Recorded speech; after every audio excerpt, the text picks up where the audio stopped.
नमस्कार, मैं हूं अभिषेक नैन और आप देख रहे हैं बीपी लाइव। इस वक्त हमारी मौजूदगी दिल्ली के मटियाला विधानसभा क्षेत्र में है और हमारा यहां मकसद जो आना है दिल्ली विधानसभा चुनाव को लेके है, क्योंकि दिल्ली में विधानसभा चुनाव की तारीख आनी बाकी है। लेकिन अभी जो हालात है ऐसा कि कल ही चुनाव यानी कि वोटिंग होना हो, इस तरह का नजारा देखने को मिल रहा है। इसी पर हम आम लोगों की प्रतिक्रिया लेने के लिए पहुंचे हैं। मेरी जो यहाँ पे मौजूदगी है द्वारका में है और यहाँ पे बहुत सारे लोग खड़े हैं, आप देख सकते हैं। महिलाएं भी हैं, पुरुष भी हैं। यहाँ पे बच्चे नहीं है, युवा जरूर है, बगल में बैठे हैं। पहले हम महिलाओं से बात कर लेते हैं। मैम, मौसम तो ठंडा है, सर्द है, लेकिन चुनावी जो स्थिति है वो तो गर्म है, गर्म कर रखा है। पूरी स्थिति पूरे गर्माहट में है, तो क्या कहेंगे सर्दी पे जो चुनावी है असर जो ज्यादा दे रहा है? क्या ठंड कम लग रही है? सर्दी में गर्म चीजें ही चलती हैं भाई। तो गर्म तो भी चुनावी माहौल है। तो बिल्कुल, तो इसीलिए चल रही है गर्मी चुनाव की। लोगों में जब आप न्यूज चैनल देखते हैं तो अफरा तफरी और जितनी बातचीत होती है, वार्तालाप होता है, सब गर्मा गर्मी का ही होता है। तो इसलिए चुनावी माहौल में और गर्मी ना हो तो ये तो अच्छी बात नहीं है। लोगों में आपस में उसकी चर्चा होनी बहुत जरूरी है। इस बार गर्माहट बहुत ज्यादा है। जो आम आदमी पार्टी चुप रहा करती थी, इस बार चौका छक्का मारने पे लगी हुई है और बीजेपी चुप। आम आदमी और पार्टी कांग्रेस की तो बात ही छोड़ दीजिए। आम आदमी पार्टी पहली बात तो ये कभी चुप ही नहीं रही। आम आदमी पार्टी बोलती है, हमेशा बोलती है, लेकिन सिर्फ चुनाव के आसपास। और अब चुनावी माहौल है तो इसीलिए उनका बोलना जायज भी है। बीजेपी को बोलने की जरूरत नहीं है क्योंकि उनका काम बोलता है। काम बोलते हैं, काम क्या बोले? हाँ, उन्होंने करना नहीं है बीजेपी वालों ने जी। सर, लोग बोलते हैं कि आम आदमी पार्टी काम नहीं करी, आप करे बीजेपी काम। मैं कह रहा हूँ ना, बीजेपी काम नहीं करती। 11 साल आपको दिया गया, इनको 20 साल दिए गए। ये तीसरा एमपी है यहाँ पर। जो पहले यहाँ पर सांसद थे 10 साल। विधायक की बात कर लेते हैं सर। क्यों? मैं एमपी की बात कर रहा हूँ। तो विधायक की बात कर लेते हैं। मैं एमपी की बात कर रहा हूँ। विधायक का चुनाव अभी है, तो विधायक का चुनाव 2008 से 13 तक सुमेश शौकीन ने बहुत काम किए। क्या काम किया? बहुत काम किए भाई साहब, यहाँ मुझे पीछे अगर हम 5 साल की बात की है, अगर हम पिछले 5 साल की बात करें तो 5 साल में द्वारका ने, मटियाला विधानसभा ने अपना एमएलए, अपना विधायक कौन है उसकी शक्ल नहीं देखी। गुलाब सिंह है ना? गुलाब सिंह जी हैं, यस, बिकॉज हम और आप जानते हैं। लेकिन सोसाइटीज ने उनका सिर्फ नाम सुना है। जो सोसाइटीज, आप जिस सोसाइटी को बोले, प्रेसिडेंट और सेक्रेटरी को यहाँ खड़ा कर देते हैं, उनसे पूछ लीजिए उन्होंने कितनी बार फोन किया और उनका फोन उठाया गया और बात की गई। हम लोग जाते हैं, अपॉइंटमेंट मिलती जरूर है, ऐसा नहीं मैं कहूँगी अपॉइंटमेंट नहीं मिलती, पर अपॉइंटमेंट पे वो वहां नहीं मिलते, उस जगह पर नहीं मिलते। वार्तालाप होती है फोन पे, मेरी कभी कभी हुई है, और अब पिछले करीब 1.5-2 साल से उन्होंने फोन लेना ही बंद कर रखा है। उनके पीए फोन पे आते हैं, सर बिजी हैं, सर आपको कॉल बैक करेंगे, लेकिन वो कॉल बैक कभी नहीं आता है। सो ये बहुत दुख की बात है। देखिए, चाहे कोई भी राजनीतिक पार्टी हो, राजनीतिक दल कोई भी हो, जनता एक उम्मीद से चुनती है। चाहे आज आप कांग्रेस को चुने, बीजेपी को चुने या आम आदमी पार्टी को, आपने एक मन से, एक विश्वास से चुना है। वो करदाता का पैसा है जो उस चुनाव में लगा है, जो इतनी कैंपेनिंग में लगा है। जो भी राजनीतिक दल आए उसको जस्टिफाई करते। आप किसको चुनने वाले हैं? वैसे तो ये सीक्रेट बैलेट होता है, फिर भी अभी चुनाव का संविधान ने मुझे ये राइट दिया है कि ये सीक्रेट बैलेट है, लेकिन फिर भी एक पूरी द्वारका का जो झुकाव है वो भारतीय जनता पार्टी की तरफ भारतीय है। जनता पार्टी की तरफ से। चलिए और भी लोगों से बात कर लेते हैं। जी जी, इस बार क्या मूड है आपका इस बार? क्योंकि 3 पार्टियां को आपस में टकरे, त्रिकोणीय चुनाव होना है इस बार। ना सिर्फ बीजेपी और कांग्रेस, बीजेपी और आम आदमी पार्टी की नहीं, इसमें कांग्रेस भी इस बार चुनाव लड़ रही है, पूरे दमखम से चुनाव लड़ रही है। इस बार किसकी तरफ आपका मत है? बीजेपी बिकॉज हम द्वारका का तो मैं 90% सपोर्ट आपको बीजेपी की साइड से ही दूंगी। Everybody is with BJP. चलिए और भी अब पुरुषों से बात कर लेते हैं। सर, इस बार क्या द्वारका में क्या स्थिति है? द्वारका की स्थिति हमेशा भाजपा के पक्ष में रही है और इस बार भी जाएगी। काम तो होता नहीं है बात। ये आपको लगता है? हम नहीं कह रहे, लोग कह रहे हैं यहाँ पे। कौन कह रहा है? पीछे लेकिन खड़े हैं, आपके पीछे खड़े हैं। मैं बताऊं आपको, जो पॉलिटिकल विरोध करेंगे उनका विरोध अपनी जगह पे, ठीक है। जैसे हम लोग को आम आदमी पार्टी का काम नहीं दिखता, हालांकि उन्होंने कुछ किया भी नहीं इसलिए दिखता नहीं है, घोषणाएं जितनी मर्जी कर लें, लेकिन जो भाजपा के समय में जो काम हुए वो तो दिखते हैं। डीडीए भाजपा के तहत ही है ना, केंद्र सरकार के तहत है। डीडीए यहाँ काम कर रही है, दिखता है द्वारका के अंदर में डीडीए का काम। नजर आता है। और एमसीडी में जब से आम आदमी पार्टी आई है तब से द्वारका के अंदर में एनक्रोचमेंट बहुत ज्यादा बढ़ गया। एनक्रोचमेंट हद से ज्यादा बढ़ा है। एमसीडी के लोग काम नहीं कर रहे, साफ सफाई की बहुत ज्यादा समस्या है। ठीक है, हालांकि ये समस्या पहले से भी बनी हुई थी। मैं ये नहीं कह रहा कि जब भाजपा के यहाँ पर एमसीडी में सरकार थी तब ये समस्या नहीं थी, तब थी, लेकिन अब ज्यादा बढ़ गई है। अगर विधायक की बात करें तो क्या गुलाब सिंह जी ने काम नहीं किया? गुलाब सिंह जी ने अगर काम किया होता तो उनको हटाया ही क्यों जाता? ये बात तो आप साफ देख लीजिए। उनको हटाया इसलिए गया ना क्योंकि उन्होंने काम ही नहीं किया। ये तो साफ नजर आ रहा है। चलिए और भी लोगों से बात कर लेते हैं। आपने कहा कि आम आदमी सर मैं अभी भाई की बात सुन रहा था, रॉबिन भाई की। गुलाब जी ने काम नहीं किया इसलिए उनका टिकट कट गया और सुमेश शौकीन जी को टिकट दिया क्योंकि उन्होंने काम किया इसलिए उनको टिकट मिला। लेकिन मुझे ये भी बताए कि 10 साल से जो यहाँ सांसद थे प्रवेश साहिब सिंह वर्मा जी, उनका टिकट क्यों कटा? उनका टिकट क्या नाम है दूसरे को क्यों दिया गया? उसका बात भी तो जवाब मतलब सबसे लेना चाहिए ना सर। हाँ बिल्कुल लेना चाहिए। मैं बताता हूँ, प्रवेश जी का टिकट कटा या बाकी 6 सांसदों का टिकट काट के बीजेपी ने अपने सांसद लड़ाए। अगर उन सांसदों का कार्यकाल इतना खराब होता तो क्या भाजपा के दूसरे लोग जीतते? क्या कमलजीत शेरावत यहाँ सांसद बन पाती? प्रवेश साहिब सिंह वर्मा ने जो कुछ भी किया पार्टी ने उनको बदला इसलिए क्योंकि उनको विधानसभा लड़वाना था अरविंद केजरीवाल के खिलाफ। केजरीवाल के खिलाफ एक युवा चेहरा चाहिए था, इसलिए प्रवेश सिंह साहिब सिंह वर्मा की टिकट को काट के कमलजीत जी को दिया गया। मैं ये समझ पा रहा हूँ कि मुझे लगता है कि पूरी भारतीय जनता पार्टी की स्क्रीनिंग कमेटी जो है, जो हाई कमान है, वो पहले रॉबिन भाई को बता के गई थी कि प्रवेश साहिब सिंह वर्मा जी के टिकट हम इसलिए काट रहे हैं क्योंकि 2 साल बाद जब चुनाव आएगा, 1 साल बाद जब चुनाव आएगा दिल्ली विधानसभा में, तो प्रवेश साहिब सिंह वर्मा जी उनके खिलाफ चुनाव लड़ेंगे। आप बता दीजिए क्यों टिकट कटा उनका? मैं आपको बता रहा हूँ, कोई भी आदमी हो, चाहे मैं हूँ चाहे आप हो, अगर कोई आदमी जीतता है और उसके बाद वो पब्लिक में नहीं रहेगा, काम नहीं करेगा, तो टिकट भी कटेगी और लोग उसको हराएंगे, चाहे कोई भी हो। अच्छा, एक बात बताइए, क्या भाजपा ने दूसरे पार्टी से अपने प्रत्याशी को टिकट दिया?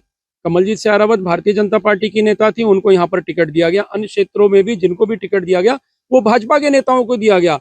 ये आप क्योंकि पटियाला विधानसभा की बात हो रही है और सुमेश शौकीन अब यहाँ पर प्रत्याशी आम आदमी पार्टी के, तो आम आदमी पार्टी ने तो अपना इम्पोर्टेड प्रत्याशी लेके आए। ये तो कांग्रेस के नेता होते थे, ये भाजपा या आम आदमी पार्टी में कैसे इनको ले आए? जो व्यक्ति लगातार 2 टर्म 3 टर्म चुनाव आम आदमी पार्टी के खिलाफ लड़ते रहे, उनको अब आम आदमी पार्टी ने अपना कैंडिडेट बनाया।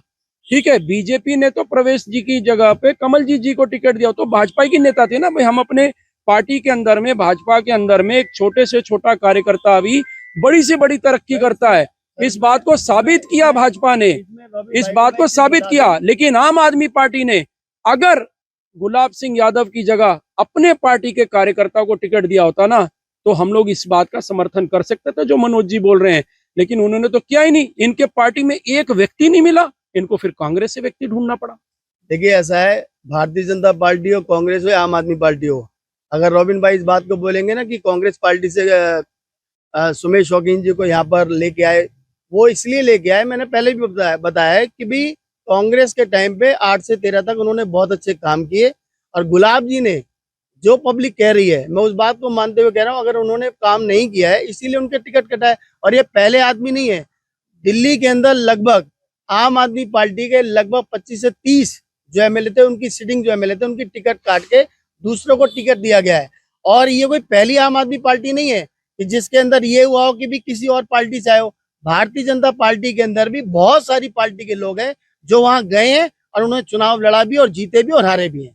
वर्तमान की बात करें, ये तो इन्होंने साबित कर दिया ना, खुद ही बोल दिया ना कि गुलाब सिंह यादव ने काम नहीं किया। पब्लिक ने जो कहा, पब्लिक ने तो वही तो आप बोल रहे हैं, पब्लिक की भाषा तो आप बोल रहे हैं, आप पब्लिक से बाहर थोड़ी है। और भी लोगों से बात करते हैं। जी बताएं क्या? मेरे को तो कुछ पता नहीं जी, क्यों उसका रीजन है कि हर आदमी एक आप दूसरे, उसको छोड़िए, आप ये बताएं उसका रीजन है कि कोई भी आदमी किसी तरीके से भी अपने सेंटेंस को पूरा करने के लिए उस वाक्य को पूरा कर लेता है।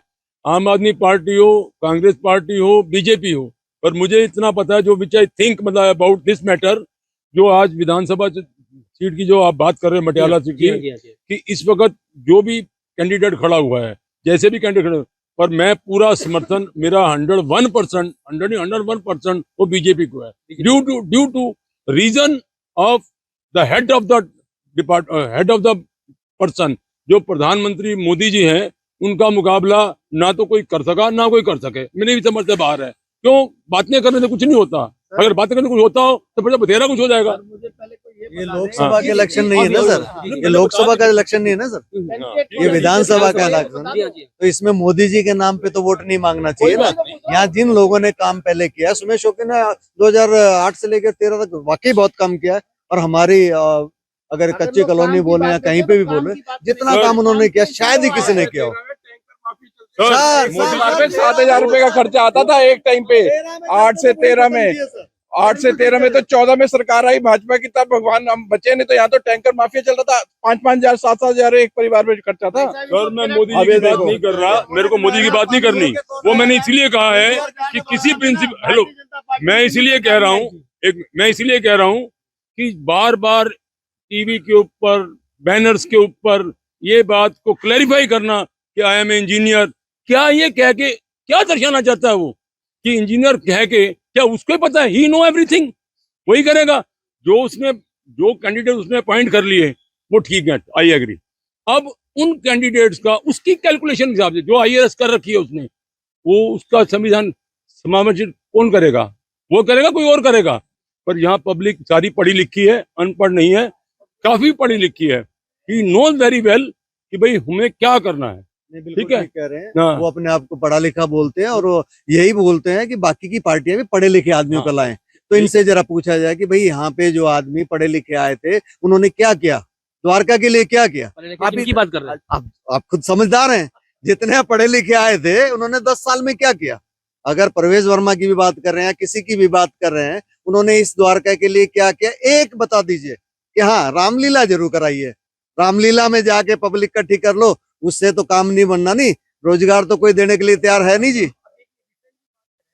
अभी बात करें MCD है यहाँ पे, क्या काम करे? अभी आप जहाँ यहाँ खड़े हो, अभी 4 दिन पहले आते आपको यहाँ पानी भरा मिलता, तो यहाँ नालियां नहीं बनाई उन लोगों ने। आपको और छोटी बात बताता है, MCD का ही यहाँ पे प्रूनिंग दिखा दो ना, कहाँ पे होती है इनकी प्रूनिंग ही नहीं है पेड़ों का। नहीं, और दूसरी नहीं, एक सेकंड, अभी और इसका जो सेंटर के अंदर है, जो DD है वहाँ के मेन रोड्स की, आप देखो सबकी प्रूनिंग भी हो रही है। बताइए ना, MCD बीजेपी के अंदर और ये काम नहीं किया, बोलिए ना। हम तो ये बात कर रहे हैं ना, 10 साल में क्या किया? MCD में आम आदमी पार्टी है ना, MCD की मेयर कौन है? MCD, हाँ तो द्वारका की बात कीजिए, द्वारका में बताइए मटियाला में क्या है? मटियाला विधानसभा के अंदर जो द्वारका भी है जहाँ हम खड़े हुए हैं, यहाँ भारतीय जनता पार्टी की पार्षद थी जो अब सांसद बन चुकी है। ठीक है, पिछले 10 साल से वो पार्षद यहाँ पर थी, अब वो सांसद बन गई है। द्वारका एक ही बात करें, और अगर मैं कमलजीत बहन जी से पहले की भी अगर बात करूं तो पिछले लगभग 20 साल से कंटिन्यू राजेश गहलोत जी यहाँ पर पार्षद थे, जो कि अपने टर्म के अंदर स्टैंडिंग कमेटी चेयरमैन भी रह चुके हैं और डिप्टी मेयर भी रहे हैं, 1 साल वो MLA भी रहे हैं। और उसके बावजूद अगर कोई मेरे को ये कह रहा है कि नाली नहीं बनी और ये कूड़ा नहीं साफ हुआ, तो वैसे ये जवाब तो यहाँ के पार्षद देंगे, जिनके लिए मैं आपको बोल चुका हूं। जितने काम हुए वो राजेश गहलोत जी के काउंसलर रहते हुए, DDA के मेंबर रहते हुए हुए हैं, इसमें कोई शक नहीं है। और ये बात मनोज जी भी जानते हैं और सारे लोग जानते हैं। ये बोल रहे हैं कि 10 साल में सांसद ने क्या किया, प्रवेश वर्मा ने। आप देखिए दिल्ली में द्वारका के अंदर जितनी भी जो बड़े बड़े डेवलपमेंट के काम हुए, चाहे यशोभूमि बना हो, चाहे यहाँ पर चाहे आप ये देखो भारत वंदना पार्क बन रहा हो, ये सब तो बीजेपी के टाइम का है। आम आदमी पार्टी ने द्वारका के अंदर में एक जो शीला दीक्षित ने लॉन्च किया था इंदिरा गांधी हॉस्पिटल बनाने के कार्यक्रम को, उसको बढ़ाना था और उसको भी वो सही तरह से नहीं बना पाए। और इंदिरा गांधी हॉस्पिटल अगर चालू हुआ तो दिल्ली हाई कोर्ट में एप्लीकेशन लगाई थी बार काउंसिल ऑफ द्वारका के वकीलों ने, उसके बाद जाके कोविड में ये चालू हुआ। यानी कि केजरीवाल स्वास्थ्य के मामले में भी फेल हुए हैं। और जब ये बात कहते हैं कि हमने यहाँ पे स्वास्थ्य की योजना 60 साल के ऊपर के लोगों को दी है, कोई गरीब जाए किसी भी हॉस्पिटल में भर्ती हो जाए उसका इलाज होगा, मैं दावे से कहता हूं किसी गरीब को यहाँ पे अस्पतालों में भर्ती किया ही नहीं जाता। इतने बड़े बड़े अस्पताल हैं, एक में भी भर्ती नहीं किया जाता। और केंद्र की जो योजना थी उसको दिल्ली सरकार लागू नहीं कर रही। अगर वो लागू कर दी होती तो किसी गरीब को कोई समस्या ही नहीं होती। तो इस बार क्या बदलाव?